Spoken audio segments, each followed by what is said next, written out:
1932 жылы режиссер Тодд Браунинг түсірген «Фриктар» атты кино жарық көрді. Бұл фильм цирктің физикалық ауытқулары бар адамдары мен қарапайым актерлардан құралған туынды болды. Фильм шығысымен критикаға ұшырап 45 минутқа дейін қысқартылады. Себебі режиссер тыйым салынған фриктар жайлы тақырыпты қозғаған болатын. Жалпы мұның бәрі 17 ғасырда басталған. Америка мен Еуропа елдерінде фриктар шоу атты ұсқынсыздардың циркі ел аралап өнер көрсете бастаған болатын. Бұл адамдар күндерін көру үшін өздерінің физикалық ауытқуларын көрсетіп танымал бола бастады. Ал ұйымдастырушылар әртістердің арқасында байып жатты. Бірақ әртістерде бұл жұмыстан жамандық көрді деуге болмайды. Сол уақытта американдық фрик-шоудың қатысушылары аптасына шамамен $200 алып отырған. Бір жағынан мұндай ауытқулармен жақсы төленетін жұмыс табу өте қиын болды. Ал ендеше қатысушыларға тоқтап өтейік.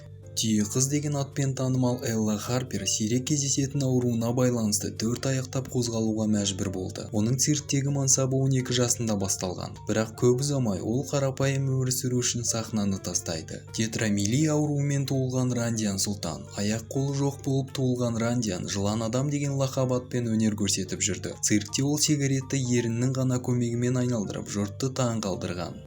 Маймыл адам немесе соңғы ацтек деген атпен танымал Шлици есімді актер. Ол микроцефалия ауруымен туылған болатын. Яғни даму деңгейі 3 жасар баламен бірдей деуге болады. Шлицидің бойы 122 см және көру қабілеті төмен болған. Бала туылғаннан кейін ата-анасынан цирктің ұйымдастырушылары сатып алған делінеді. Леди Ольга сақалды әйел деген атпен танымал Джейн Барл өз мансабын анасы оны циркке сатып жібергеннен кейін бастады. Джейннің сақалы 30 сантиметрді құрады. Ол гастрольдік сапарлармен Еуропа мен Американы аралаған. Джейн тұрмыста 4 рет болып үлгерген.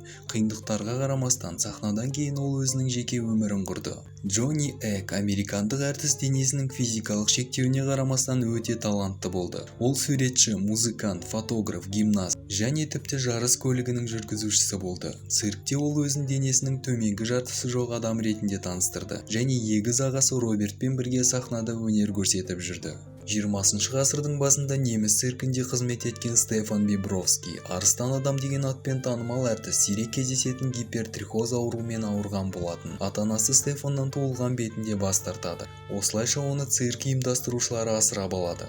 Оның денесіндегі түктері 10 см, ал бетінде 20 см-ге дейін жеткен. Фанни Милс, ол Агая Бигфут есімімен казино мен музейлерде өнер көрсетіп жүрді. Фанни жастайынан Милрой ауруына шалдыққан болатын.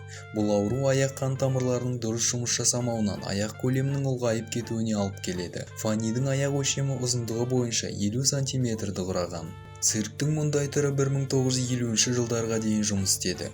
Көрермендер шоуға қатысушылар ауытқулары бар қарапайым адамдар екенін түсіне бастады. Мүгедектердің құқықтарын қорғау қозғалысы басталған кезде соңында амалсыз мүлдем жұмысын тоқтатты. Менің бүгінге айтарым осы. Сіздермен болған жұмбақ әлем. Ал сіздер каналға тіркеліп кетуді ұмытпаңыздар. Келесі кездескенше.